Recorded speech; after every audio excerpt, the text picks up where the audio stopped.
बच्चों, कैसे हैं आप लोग। आशा करती हूँ कि आप सभी अच्छे हों। बच्चों, शुरू करते हैं आज का अध्याय काल, यानी हिंदी व्याकरण में काल क्या होते हैं, आइए जानें। तो बच्चों, यहाँ पर कुछ चित्र हैं, इन्हें पढ़िए और समझिए। पहला चित्र है पिताजी ने खाना खा लिया। अगले चित्र में सीमा पढ़ रही है और तीसरे चित्र में मयूर चित्र में रंग भरेगा। तो बच्चों, ऊपर दिए गए वाक्यों में छपे रंगीन शब्द क्रिया के अलग अलग समय में होने का बोध करा रहे हैं। व्याकरण में समय का यह बोध काल कहलाता है। यानी कि बच्चों, जो क्रिया हो रही है, जो काम हो रहा है, वो कब हुआ था, कब हो रहा है या कब होगा, इस समय को बताने के लिए हम काल का प्रयोग करते हैं। क्रिया के जिस रूप से कार्य के करने या होने के समय का बोध हो, वह काल कहलाता है। तो आइए बच्चों, जानते हैं काल के भेद, यानी कि काल कितने प्रकार के हैं। तो बच्चों, काल के 3 भेद होते हैं। पहला भूतकाल, यानी बीता हुआ समय, जो काम हुआ है वो बीत चुका है। वर्तमान काल, यानी चल रहा समय, यानी जो क्रिया काम हो रहा है वो अभी चल रहा है। और तीसरा है भविष्यत काल, यानी कि आने वाला समय। तो बच्चों, जो क्रिया है, जो काम होगा, वो आने वाले समय में किया जाएगा, अभी हुआ नहीं है। तो आइए तीनों को विस्तार पूर्वक पढ़ते हैं। सबसे पहला काल है भूतकाल। जब काम उस समय में हुआ हो जो बीत चुका है, तो वहां भूतकाल होता है। इस वाक्यों के अंत में प्रायः था, थी, या, आ, ई, ए, सका, सकी आते हैं। तो बच्चों, जो काम हो चुका है, जो समय बीत चुका है, उसे हम भूतकाल कहेंगे। उदाहरण के लिए, कल रमन स्कूल नहीं आया था। कल हम ट्रेन में जा रहे थे।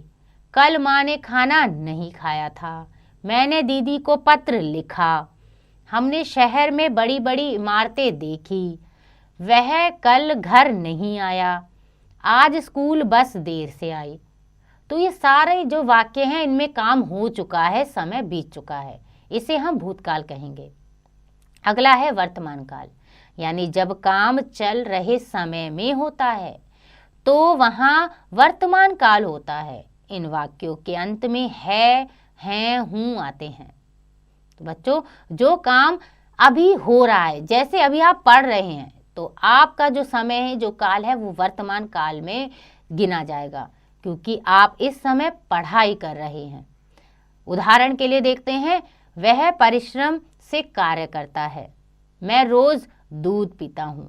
मैदान में खिलाड़ी आ रहे हैं। मछलियां जल में रहती हैं। तुम कायर हो। हम अच्छी अच्छी कविताएं पढ़ते हैं। बच्चे खेलना बहुत पसंद करते हैं। तो यहाँ पर बच्चों काम हो रहा है, इसीलिए यह काल होगा वर्तमान काल। और तीसरा है भविष्यत काल, यानी कि जब काम आने वाले समय में हो, तो वहाँ भविष्यत काल होता है।